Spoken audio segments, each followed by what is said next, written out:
রোহিঙ্গা গণহত্যার বর্ণনা শুনলেন গুতেরেস। কক্সবাজারে উখিয়ার রোহিঙ্গা শিবির পরিদর্শন করেছেন প্রধান উপদেষ্টা মোহাম্মদ ইউনূস ও জাতিসংঘের মহাসচিব অ্যান্তোনিও গুতেরেস।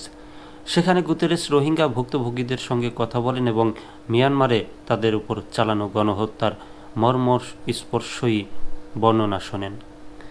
শুক্রবার 14 মার্চ দুপুরে কক্সবাজার বিমানবন্দর থেকে সরাসরি উখিয়ার বর্ধিত 20 নম্বর রোহিঙ্গা ক্যাম্পে যান তারা। বর্ধিত ক্যাম্প 20-এর H2-এর ব্লক 3-এর বাসিন্দা বদর আলম বলেন, আমাদের মাঝিরা রোহিঙ্গা নেতা জাতিসংঘ মহাসচিবকে মিয়ানমারের অত্যাচারের বিস্তারিত বর্ণনা দিয়েছেন। কিভাবে বাড়িঘর পুড়িয়ে দেওয়া হয়েছে, চোখের সামনে স্বজনদের হত্যা করা হয়েছে, গণহত্যা চালানো হয়েছে, সব কিছু তুলে ধরা হয়েছে। তিনি আরও বলেন, রোহিঙ্গাদের দেওয়া শর্তগুলো মেনে নিলে আমরা নিজ দেশে ফিরে যেতে রাজি।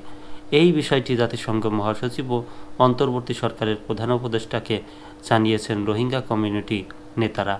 লার্নিং সেন্টারের কয়েকজন শিক্ষার্থী জানান, জাতিসংঘ মহাসচিব গভীর মনোযোগ দিয়ে তাদের কথা শোনেন এবং মিয়ানমার থেকে পালিয়ে বাংলাদেশে আসার কারণ জানতে চান।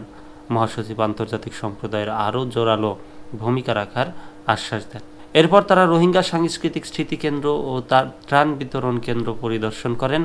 এরপর রোহিঙ্গা কমিউনিটি নেতাদের সঙ্গে বৈঠক শেষে রোহিঙ্গাদের সঙ্গে ইফতার করেন।